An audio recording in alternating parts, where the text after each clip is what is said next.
Today we're going to go over the benefits of a non-freestanding tent.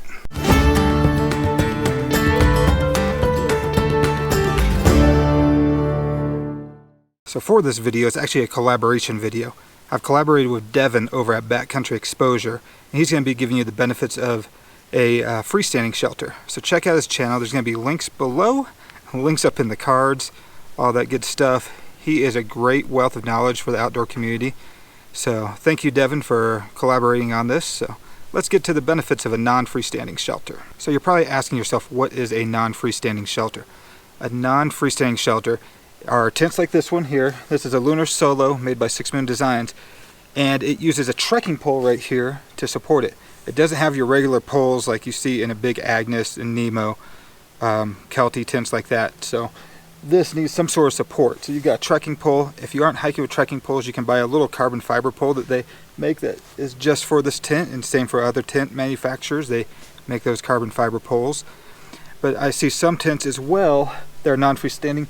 They'll have a line coming out of the top, which you tie up to a tree, and then you stake out the points. Once you have the support in place, then you have to put the tension on the tent. So along the corners here, there's 1, 2, 3, 4, 5, 6 spots that I stake out for that tension to keep this up. If I pull out this stake, that's going to fall back, and there's no support. So what are some of the pros of a non-freestanding tent? Well, number one, they're almost always lighter than a freestanding tent. This one right here, the Lunar Solo LE, comes in at 30 ounces. There's some non-freestanding tents that go down to 19, 18, 16 ounces. Another pro of these tents are they're usually a single wall design. Lunar Solo, it's a single wall design. I don't have to worry about my rain fly because it's right here. I've got a mesh on the front, then the steel nylon up there, which is the rain fly. Other non-freestanding shelters like a Haven tarp with the net shelter or the Deschutes Plus with the net shelter are a double wall design, and you can use the net shelter in conjunction with the tarp itself, which is still nylon. But for most non-freestanding shelters, they are going to be a single wall design. Another pro with non-freestanding tents are they're easier to repair in the field. This right here is my trekking pole. If this trekking pole breaks, I might be hiking with somebody else that has a trekking pole I can use. But if I'm not, if I'm hiking solo, all I gotta do is find a piece of a tree limb, a branch, and cut it to the right length, and that's gonna be my support for my tent. If I'm using a freestanding shelter and one of my poles break, it's sort of hard to repair out there.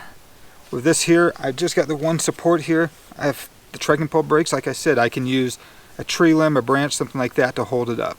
Another pro with the non-freestanding tents are they are smaller and more compact. These don't have poles, so when I'm trying to put it all together, I don't have to worry about those poles, and it is one piece of fabric, it's not two. So it will compress more than a freestanding tent. So what are some cons of non-freestanding tents? Well, one is condensation. Being a single wall design, you are going to get more condensation in this tent.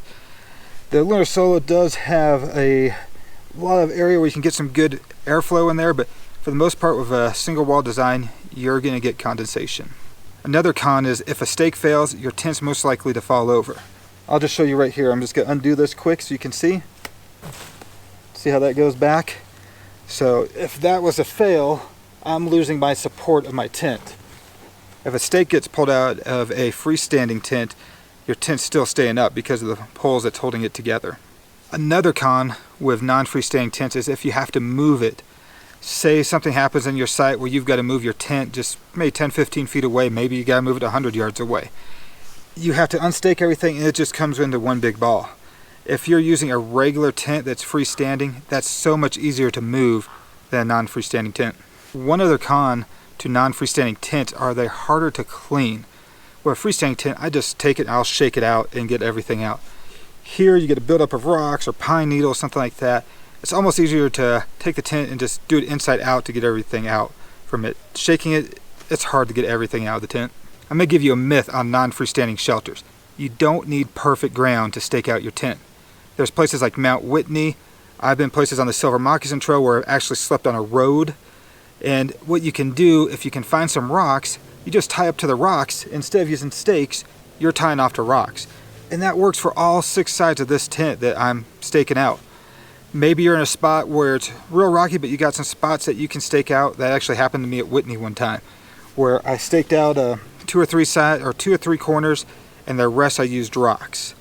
It's easy to do. It's not rocket science. Anybody can do it. And unless you're in some big hurricane gusts, the tent's going to hold up just fine. So what do I prefer? Non-freestanding tents or freestanding tents? I prefer non-freestanding tents like the Lunar Solo here. It just fits my style of backpacking. Is it right for you? Maybe. Maybe a non-freestanding tent is right for you. It's all a matter of preference. There is no right or wrong as far as tents go of what you should use. Well, I hope you enjoyed this collaboration video I did with Devin. There's going to be links below, links in the cards, all that good stuff. He's got a great channel. Check it out. A lot of information over there. And if you did like this video, give it a like, give it a thumbs up. If you're not a subscriber, please consider subscribing. Subscribe button's over here. Ring the bell for any notifications so you know if I've got any other videos coming out. So until the next one, thanks for having me.